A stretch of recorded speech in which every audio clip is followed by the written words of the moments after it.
What's up, Ninja Nerds? In this video today, we're going to be talking about the approach to polycythemia. If you guys like this video, it makes sense, you do enjoy it, please support us by hitting that like button, commenting down in the comment section, but most importantly, you got to subscribe, man. Come on, subscribe. Also, down in the description box, we'll have links to our website where you guys can go check out the notes, some illustrations that go along with this very short video on the approach to polycythemia. So again, I'm not going to go into tons of depth of pathophysiology. It's more of just having a systematic approach. So when you get the CBC for a patient and you see that they have an elevated hemoglobin, an elevated hematocrit, maybe even an increased number of red blood cells, you start thinking, what's going on here? Okay, there's maybe some polycythemia. What's the particular systematic steps that I can figure out if it's real, if it's actually kind of something relative, or if there's some other kind of problems going on? Let's go ahead and talk about that. So in order for us to do that, we have to have a basic understanding of the life cycle of the red blood cell. So when we talk about the red blood cell, it's actually made by a structure here. We're going to abbreviate it, the red bone marrow. So red bone marrow. And what happens is you start off systematically with something called a myeloid stem cell, and then that becomes what's called an erythroblast, and then it becomes what's called a reticulocyte, and then eventually it matures into a red blood cell and gets pushed into the circulation, where it'll go and distribute oxygen to the tissues, pick up CO2, take that to the lungs, etc. And after a certain amount of time, 100 to 120 days, eventually those red blood cells get chewed up by the spleen, right? So that's kind of the basic process here. What we have to understand, though, is actually what drives erythropoiesis. How does this myeloid stem cell know to become a red blood cell? Well, we talked about this before, is that you actually have very specific hormones that are made primarily by the kidney. So I'll give 2 arrows for that and a little bit from the liver. And this is called erythropoietin. And erythropoietin is what kind of stimulates those myeloid stem cells and erythroblasts to really drive red blood cell production. So if there's a good amount of EPO, you're going to be able to stimulate the bone marrow. So the question is if we have an increase in red blood cell production, what do you think would be a potential problem? Just think about this in your head. Erythropoietin, maybe it's going up. All right, but the next question is what triggers erythropoietin production to actually occur? We know that the kidneys and the liver make it, but why? Is it just it makes it randomly and all the time? It's kind of sporadic and it's dependent upon certain situations. And those particular situations is the oxygen concentration within the body. So generally, whenever there's like low oxygen delivery to the tissues, for whatever reason, this gets sensed primarily by the kidney, a little bit by the liver, and that will drive or stimulate these particular organs to produce erythropoietin. And then erythropoietin will stimulate the actual production of red blood cells. If you increase the production of red blood cells, you're doing that in hopes that you'll be able to increase the oxygen delivery to the tissues because red blood cells have hemoglobin and hemoglobin carries oxygen. That's the thought process behind it. But the question behind this low oxygen is why is there low oxygen within the body? There can be tons of reasons. Maybe there's something going on with the lungs, that there's some type of disease process in the lung that's actually leading to a decrease in oxygen. Maybe you have like COPD, terrible interstitial lung disease of some kind of problem that's been chronic and long-term kind of issue for them. Primarily COPD would be a big one. Or maybe they're just like in like high altitudes where there's just less oxygen available within the atmosphere to breathe in. Other kinds of issues could be like cardiac disorders where they're actually shunting, like, you know, on this side, if I draw it blue here, the right side of the heart is usually your deoxygenated chambers. And then on the left side of the heart is the oxygenated chambers, which I'm going to draw here in red. Sometimes in certain disorders, you can have shunting of blood, especially in like your cyanotic heart diseases or like Eisenmenger syndrome, where you can shunt blood from the right side of the heart to the left side of the heart. And this can happen in certain situations here where when you put deoxygenated blood into the oxygenated system, you drop the total amount of oxygen within the blood now. And so that's another particular issue here is that maybe there's some type of like intracardiac shunting that's going on, like a congenital heart disease, like, you know, maybe they have like one of those congenital heart diseases or they have something called Eisenmenger syndrome. But either way, there's a heart problem, there's a lung problem, there's less available oxygen within the atmosphere, and that's the issue. So if you go down this kind of like systematic process, this is what you kind of get to. Is there a lung or heart issue that's causing low oxygen levels within the blood, or is there just like less available oxygen within the atmosphere? Is there something going on with the liver and the kidney? Because if there's something going on with the liver and the kidney where maybe they're increasing the production of erythropoietin, maybe it's not just the stimulus, the low oxygen, maybe there's actually something going on with the liver and the kidney. There's a cancer or a tumor that's just popping out EPO. That could be a problem. The other thing is, what if there's something wrong with the actual red bone marrow, where there's a cancer or some type of process in the red bone marrow where the production of red blood cells just intrinsically, this myeloid stem cell or part of the erythroblasts are just making tons of red blood cells despite all the erythropoietin and all these other different types of factors. It's just there's something intrinsically wrong with the red bone marrow. That could be an issue. The other thing, which I think is not super intense and I wouldn't go crazy remembering, is then you get to the part is, okay, once the actual red blood cells get produced and put into the bloodstream, what if there's something wrong with the hemoglobin and the oxygen binding capacity? So sometimes people can have called hemoglobinopathies, where they have some type of issue with their hemoglobin, or they're like exposed to chronic like carbon monoxide. Those are super rare, and I don't even think it's worth like really going into detail about.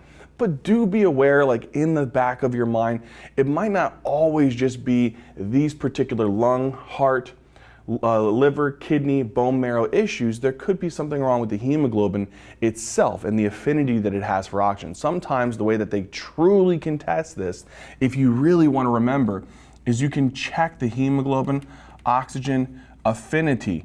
You do something called a P50 test. And if you see that the hemoglobin oxygen affinity is potentially, in these situations, abnormal, it may make you think about some type of hemoglobinopathy problem, like chronic carbon monoxide poisoning, or sometimes you can even see this in like a 2,3 BPG, like hemoglobinopathy. Don't go down that route, just we're gonna move on from that, okay? But either way, that's the way that I want you to think about the life cycle. So we have a patient who has what's called polycythemia. And so when we think about polycythemia, again, the way that I want you guys to understand this is polycythemia, you can remember it as an increase in hemoglobin, you can remember it as an increase in the hematocrit, and an increase in the red blood cells. Now, once you see this, you get your CBC and you see that they have an increase in their hemoglobin, increase in their hematocrit. That's kind of one of the big things, but an increase in red blood cells also is a nice factor to have as well. Then you start thinking, is there polycythemia present? So what do I do next? The next thing that you should always check after you potentially thought, is there any potential polycythemia? The next thing that you should do is you should check what's called a red blood cell mass.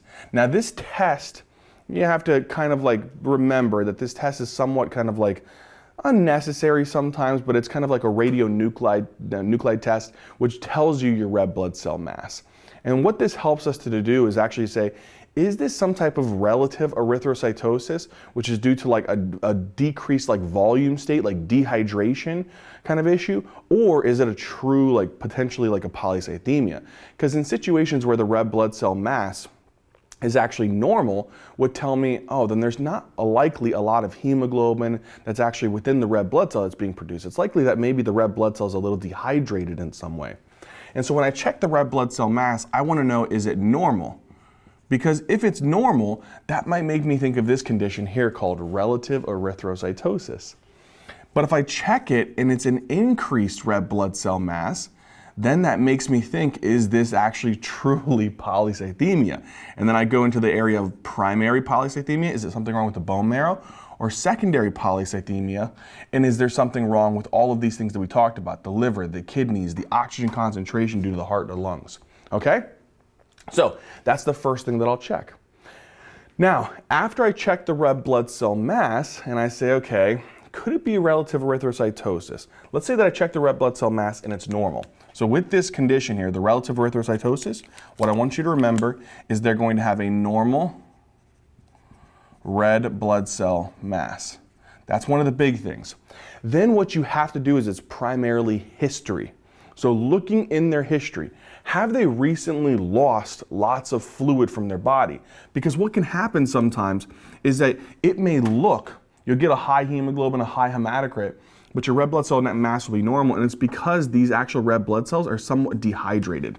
They're losing a lot of the actual fluid from their red blood cells, and it's making it look like there's actually like a more concentrated hemoglobin and hematocrit.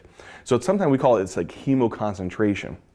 So what you want to look at, is there any losses of fluid? So this is another term that you may actually see with relative erythrocytosis, just so you know, is you may also see something called hemoconcentration.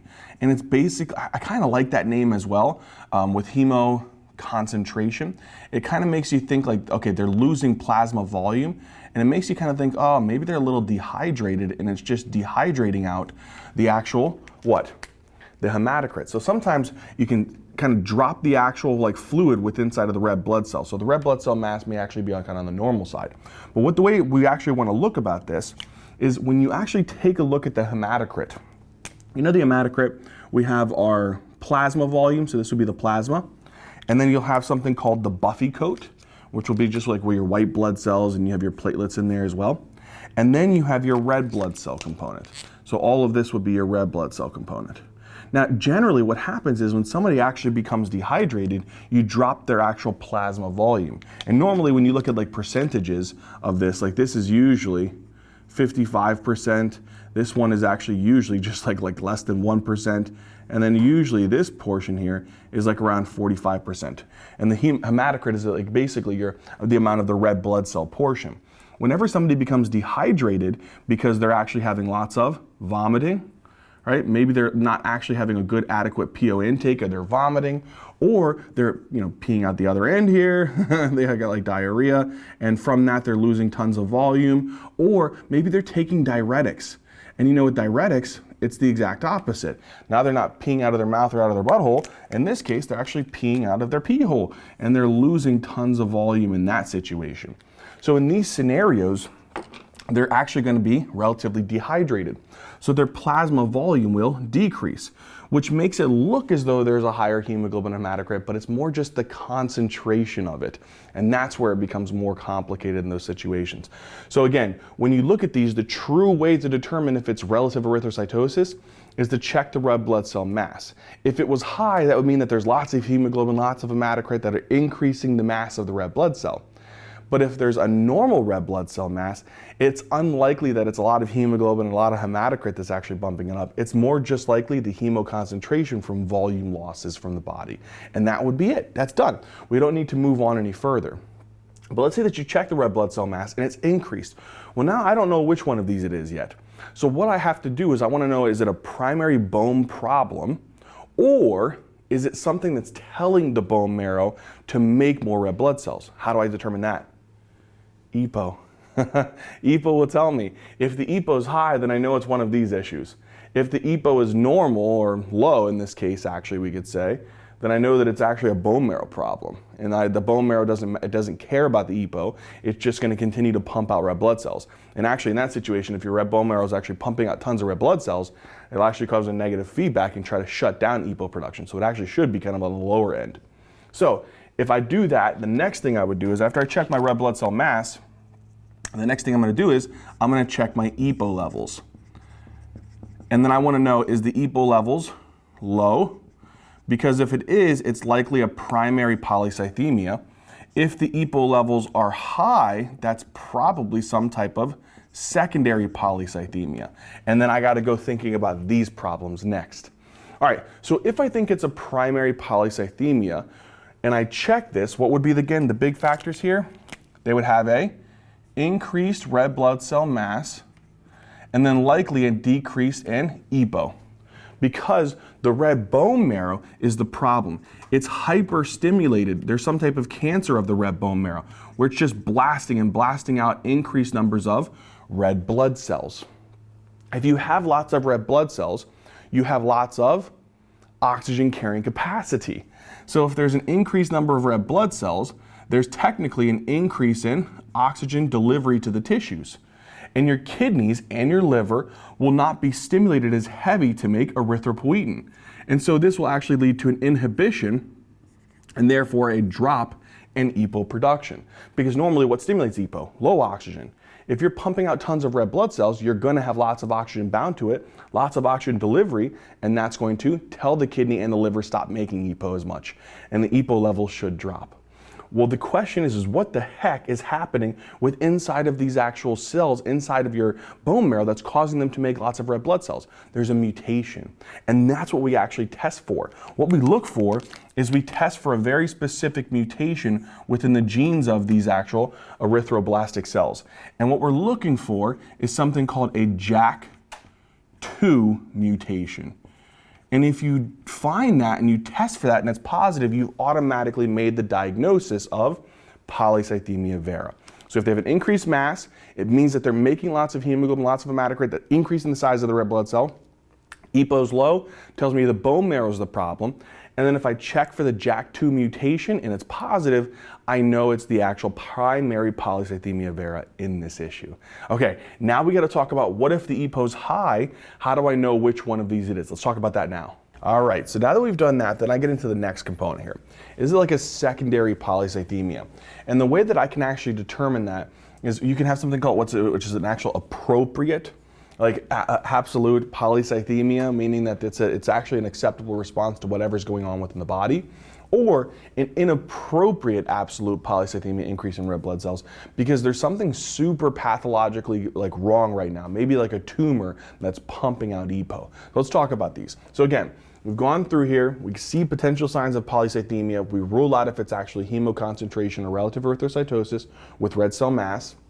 Once we've done that, we check our EPO levels if the red cell mass is elevated. We automatically determine if it's truly like a primary or like one of these secondaries. If it's low and they have the JAK2 mutation, we got primary. If the EPO is high, okay, if the EPO is high, the next thing you do is it's relatively simple. You check their history and their oxygen saturation.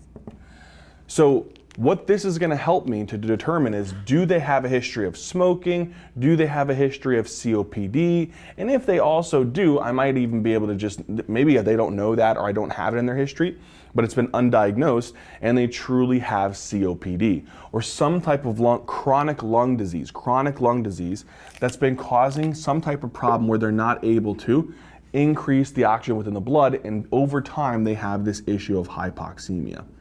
So usually in your clinical vignettes, it's going to be like a chronic COPD, okay? That's usually some type of like smoker in some kind of way here that would actually cue you off on your thought process to say, oh, that's probably the reason for their actual low oxygen saturation. Okay, now that's one particular reason. So that's one way we can drop the oxygen within the blood. The other one, especially in like your pediatric patients, or maybe in like, still within the pediatric range, they have some type of potential congenital heart disease. So what I mean is they have like a cardiac shunt. So they have some type of intracardiac shunt. Here, let's actually put that in there. Intracardiac shunt. So again, like I said, it could be the worst case scenario where they have like a right to left shunt. Now, right to left shunts could be for a bunch of different reasons. You could have like the tetralogy of Fallot, hypoplastic left heart syndrome, all of those different types of diseases. Or you could have had a acyanotic congenital heart disease that over time got worse and worse and worse and progressed into something called Eisenmenger syndrome. But either way, the whole point is that regardless of what the original problem was, originally like cyanotic or acyanotic that progressed into Eisenmenger's, you have an intracardiac shunt. So think about this in your pediatric patients who maybe have an underlying history of congenital heart disease, or you suspect this and you see it in a little kid who looks cyanotic or blue. That would be a particular big thing to think about, as a right to left shunt of some type, because that's going to definitely drop the oxygen concentration within inside of the bloodstream, okay? The other one that may not necessarily drop the oxygen within the bloodstream is sometimes you have people who are relatively healthy, or they're trying to even be healthier and they're getting like training for like a triathlon, or they're trying to get in better shape, and they want to go to these higher altitude states. And in these higher altitude states, there's less available oxygen.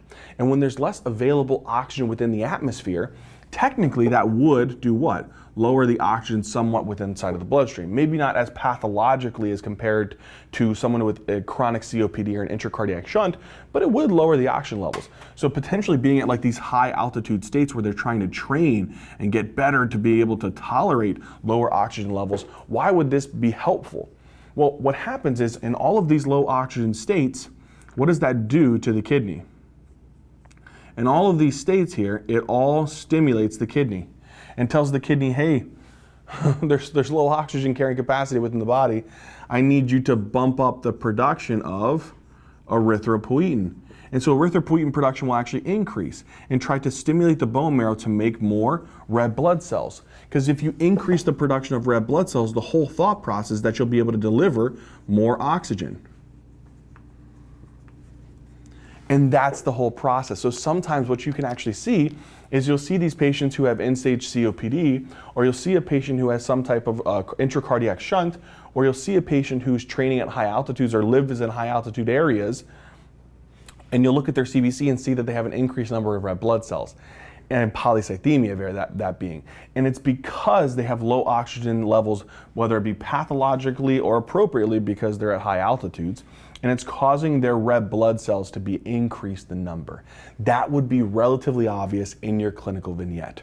Now, let's say that you actually go through this though, and their oxygen saturation and their history does not suggest any of these issues, okay? Let's say that you move on to the next part. So after you do that and you say, okay, they have a normal history and normal oxygen saturation. That might make me think about something else, okay? I definitely know that I have high EPO levels. They don't have any of these historical features that really cue me off to think about something going on that's lowering the oxygen concentration. So then I think, could this actually be a tumor? So then the next thing I think is check for the EPO source. Maybe the EPO source is not due to low oxygen, it's because of the kidney and the liver. So the next thing is I'm gonna do CT scans. So I'm gonna do a CT scan of the common areas. One would be the liver, one would be where the kidney would be, so the abdomen, sometimes even the pelvis. Sometimes if you get like a uterine tumor, like a leiomyoma, those can also produce erythropoietin. Sometimes even the head, you can get like a hemangioma that can produce these. So I'll get some CT scans and I'll scan for some type of tumor that produces erythropoietin potentially.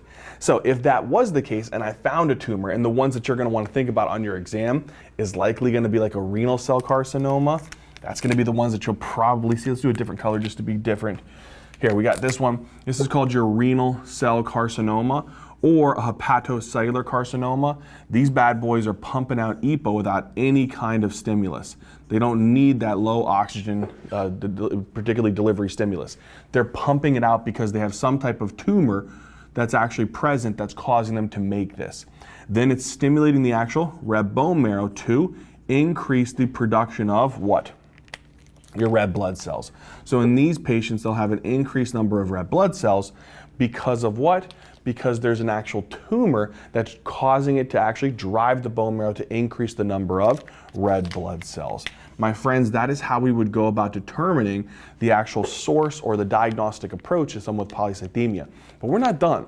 Because you know what, I know that sometimes a lot of this stuff can be a lot of information at once and sometimes confusing, and maybe you're just unsure and you need a little bit more just confidence. So you know what we're gonna do? We're gonna do a couple practice problems and actually go through this systematically, step by step by step that we just went through, see if it helps you to remember these things, and then just hit home the concept of polycythemia. I promise you will understand this. Let's now do some practice problems. All right, guys, let's do some case studies. Let's put to practice everything we talked about on the whiteboard. We're really gonna understand this stuff, okay? So we're gonna go down that whole kind of like algorithmic step. It's not necessary, to be honest with you, to go through every step, but I'm just gonna do it so that you guys get used to every single step. But we could probably stop along the way with a lot of these. All right, so here we go. First study. 65-year-old female presents with nausea, vomiting, diarrhea, poor PO intake. ED presents with hemoglobin of 15.7. All right, red cell mass is normal. We always check the red cell mass because if it's high, it's one of the polycythemias likely. And if it's normal, it could be a relative erythrocytosis. All right, look at the history to suggest that. Does she have any like inadequate PO intake? Yeah, she's not taking intake because she doesn't feel well. She's nauseous, she's vomiting, so she's losing a lot of things out her mouth hole and losing a lot of fluid out through her poop hole. So because of that, I would say that she's probably relatively dehydrated and there's probably hemoconcentration. But to be consistent, let's go down the rest of the steps. You wouldn't have to, but just to continue to get this in your head, what would you check after the red cell mass? EPO. In her case, what do you think? It's normal because she doesn't have an actual polycythemia. The next thing is after you check EPO, you can actually determine what's the O2 sat. So then you want to look at the history, you want to look at the O2 saturation. In this situation, she doesn't have a lung problem, she doesn't have a cardiac problem, she's not at high altitudes. It's unlikely that there's any O2 saturation issue, so it's probably going to be normal. And then again, look at her history. I think the big telltale sign here is that it's poor PO intake, she's losing volume, and then her red cell mass is normal. It's relative erythrocytosis. All right. Case study 2, we got a patient here, 35-year-old female, presents to the clinic for severe itching after a hot shower in the morning with a hemoglobin of 16.2. That itching after a hot shower is pathognomonic somewhat for something. We'll see here in a second. What do we check? Red cell mass. It is increased. Makes me think it's a polycythemia. Okay, so then I want to know, is it coming from the bone marrow or is it something that's telling the bone marrow to make a lot of red cells? So what do I check? EPO. EPO's low. Tells me that it's not something telling the bone marrow. It's actually the bone marrow's producing lots of red cells, shutting down EPO production. So it's a primary bone marrow problem. Go through all the steps. Well, what would you check after the EPO level? Look at your O2 saturation. In this case, it's probably going to be somewhat like normal because they're just blasting out red cells. So that shouldn't be an issue. And they have no underlying lung disease or intracardiac shunt or high altitude exposure. Okay, then after the O2 saturation, again, it's normal. What could you look at? I could actually say that I have a high degree of suspicion based upon the increased mass of the red cells and the EPO level being low, that it's a primary polycythemia. I'm going to check the JAK2 mutation. So I checked the JAK2 mutation, it's positive. All right, what do I have then as a diagnosis? I got a primary polycythemia or Polycythemia Vera. All right, and that's a pretty common clinical feature that they kind of present sometimes in your clinical vignette, the itching after a hot shower. All right, here we go. Case study 3, 8-month-old female with a hemoglobin of 17.2, holy crap, who is hypoxemic at the moment while on non-rebreather with a bluish discoloration. Aw. All right, red cell mass. It's increased, telling me that it's likely a polycythemia, not relative erythrocytosis. What do I check? I want to see if it's coming from the bone marrow or if something's telling the bone marrow to make a lot of red cells. Check the EPO. EPO's high. Something's telling the red bone marrow to make the red cells. Okay, how do I determine that? How do I know if it's a low O2 problem or if it's like a tumor? Check the O2 saturation. O2 saturation is low. Okay, well, how do I know it's not a lung problem? How do I know it's not some type of intracardiac shunt? How do I know that it's not some type of high altitude? Well, I doubt this baby has a high altitude. And they have a bluish discoloration. I can check the lungs and stuff like that. So I can do PFTs and I can look at all the different chest x-ray and etc. But being that they're kind of a child, a very young one, bluish discoloration, I'm going to check an echo just to make sure there's not an intracardiac shunt. But just to be thorough, you should check a chest x-ray.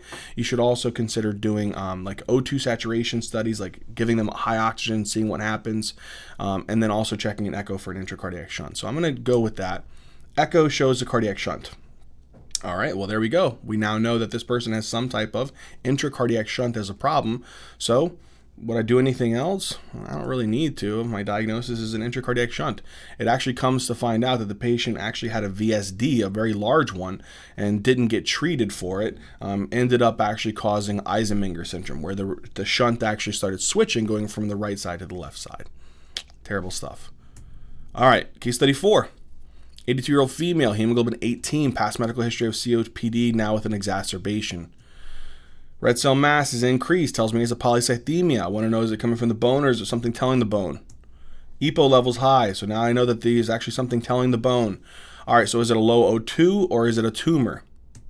O2 saturation is low. You come to find out that she's a chronic oxygen user. She has long-term COPD. She's a terrible smoker. So she's had chronic COPD and she's always had lower oxygen saturation. Just now it's a little worse. Okay, well, if the O2 saturation is low, what's the problem? I can look at her history. She has COPD, but if you really wanted to, you could get a chest x-ray, you could do the PFTs, all that stuff, but it's likely that it's coming from the lungs. But you review her prior PFTs and chest x-ray, definitely suggests that she has COPD. What's your likely diagnosis? It's COPD related. All right, case study 5. You got a 42-year-old male with no past medical history, presents with hemoglobin of 16 after training in Denver for 4 months for a triathlon. Okay, that hemoglobin 16, what do I got to do? Red cell mass, it's increased, telling me that it's potentially a polycythemia. How do I know if it's bone or something telling the bone? EPO's high, something's telling the bone. How do I know if it's actually low oxygen or if it's a tumor? Well, I can also just check my O2 saturation. Sometimes it can be normal though, right? So just consider that. O2 saturation is normal. Now, look at the history. Okay, remember I told you that every single time a patient's going to have low oxygen saturation in patients who have high altitude exposure. Check the O2 saturation. Sometimes it can be normal, and look at their history. Oh, well, they were training in Denver for 4 months. It's probably high altitude stuff. If you really wanted to go down the line of checking CT scans, I think it's unnecessary, but you could check a CT scan to make sure there's not no renal cell carcinoma or hepatocellular carcinoma. The other thing that you could do, remember I told you can test what's called a hemoglobin affinity test. If you really want to go down that length and be very, very careful, you can check that hemoglobin oxygen affinity test and see if there's like a hemoglobinopathy, some kind of issue there. In this patient, it was completely normal, so there's unlikely like a hemoglobinopathy kind of present. And then again, if you really wanted to, you could go down the length of saying, let me get a CT of the head, the abdomen, the pelvis. It's all normal and there's no type of tumor. But I think we could automatically assume, based upon history, normal O2 saturation and EPO level being high, that it's likely high altitude exposure. But it's good to be thorough, right? Okay. Case study 6, 62-year-old female with no past medical history presents with a hemoglobin of 17. Red cell mass is increased, so we know it's a polycythemia. Is it coming from the bone, or is it coming from something telling the bone? EPO levels high, something telling the bone. How do we know if it's some type of low oxygen, or again, high altitude exposure, or if it's a tumor that's causing EPO production? Well, the next thing to do is to check the O2 saturation.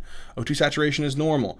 Unlikely some type of underlying COPD, unlikely some type of underlying intracardiac shunt, could be high altitude exposure, but there's nothing in her history to suggest that. But if you want to be continuously thorough, you can do that hemoglobin oxygen affinity test, the P50. All right, it's normal, so no hemoglobinopathy, which is pretty rare. But next thing you do is you check a CT, abdomen, head, pelvis, all that stuff like that, see if you can find a tumor. You do the CT of the head, the abdomen, the pelvis, and you see a big mass here in that kidney on the right side. So she's got a renal cell carcinoma as the source of her high EPO and therefore her problem. All right, engineers. So in this video, we talk a lot about how to approach polycythemia. I hope it made sense. I hope that you guys enjoyed it. And as always, until next time.